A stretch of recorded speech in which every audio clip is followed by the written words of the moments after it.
Okay, magandang gabi po. Tatlong bagay lamang po yung sasabihin ko. Unang-una po ay kinukumpirma po natin na hawak na po natin si Pastor Kibuloy. Congratulations nga pala kay General Torre at sa mabubuo ng PNP. Good job, good job. Sa mamaya gagawa tayo ng reaksyon sa huli ng video na ito. Kung kanino nga ba mapupunta o nararapat ibigay ang reward na itong na nakapatong sa ulo ni Kibuloy at sa ibang kasamahan niya ng KOJC na wanted. Ituloy natin ang video. Si Jacqueline Roy, si Ingrid Canada, si Crescente Canada.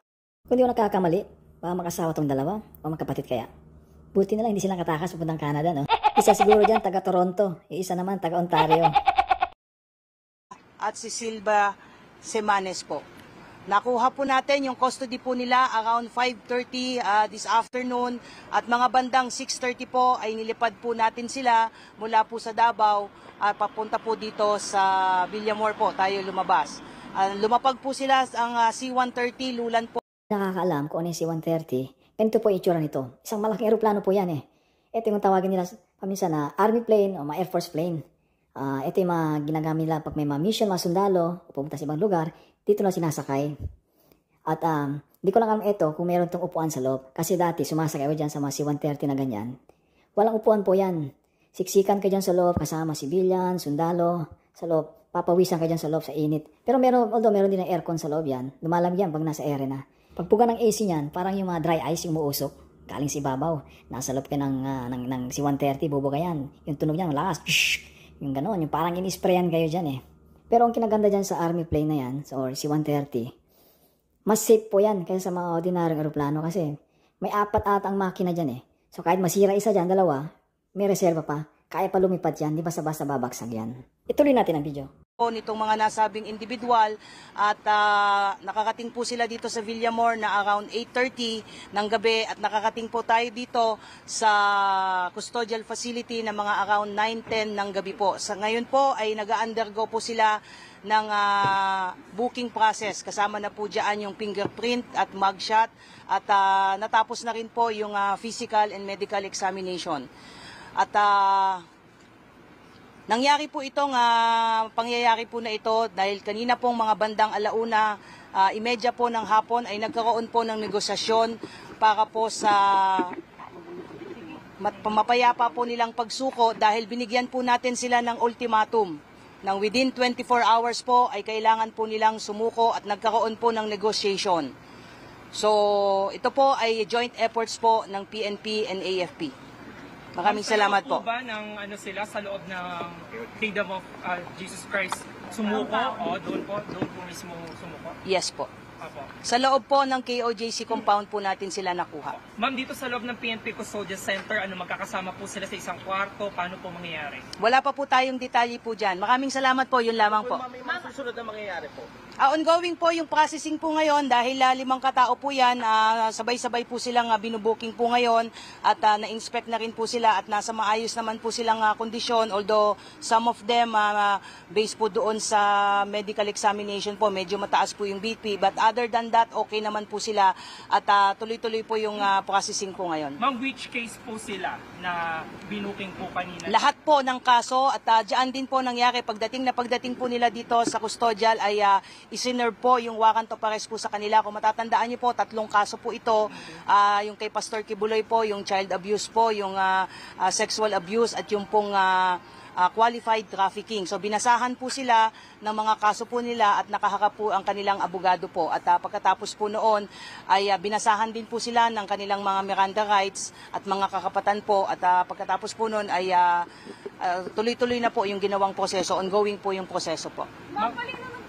Ultimatum po na nabangkin nyo kanina? Nagbigay po ang PNP po ng ultimatum po na sumuko po sila, otherwise po ay papasukin na po natin yung isang particular building na hindi po tayo pinapayagan pong pumasok. So nagkaroon po ng negotiation ang PNP na kinatawan po ng intelligence group at ISAP. Pinagtulungan po ito that led to the peaceful surrender po ni Pastor Kibuloy at 4 pa at nagpapasalamat po tayo doon sa naging mapayapa pong at least nitong proseso po na ito. Ma'am, saan in particular sila nagtago?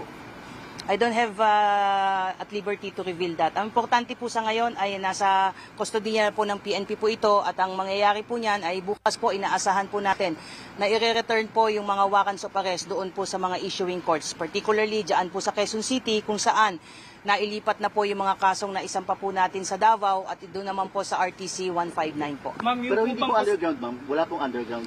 I don't have any information on that po. Basta Ma'am, importante po ay nasa atin na po yung mga pinaghahanap po Ma'am, na same lang ba yung room na can you give us kung mayroong aircon, mayroong ano po paano?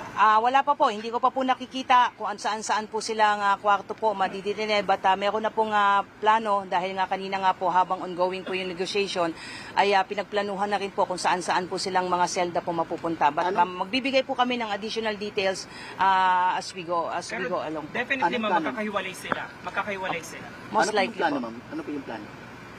Ano po yung nakasaad sa plano, ma'am? Well, as to the operational details and planning, antayin na lang po natin na papatapusin lang po na natin yung proseso po. What's important is we just would like to confirm po na nasa custody na po ng PNP sina Pastor Kibuloy at iba pa. Maraming salamat po. Maraming salamat po. Maraming salamat. Ngayon dumako naman tayo dito sa reward. Kung kanino ba mapupunta o kanino bang nararapat na bigyan yung reward. Na, ano yan, 10 million kay Kibuloy tapos tigwa 1 million doon sa mga isang KOGC, ma'am. Yung apat na membro ng KOGC. So, kanino nga ba dapat ibigay yan o nararapat? Sa opinion ko lang, hindi naman siguro bibigyan kay General Torres eh. O, pwede na. Siguro, pwede rin bigay. Pero una sa lahat, saan magaling tong reward? Galing ba yan sa pera sa Pilipinas? O galing sa Amerika? Kasi kung maalala nyo, yung kaso niya sa FBI eh.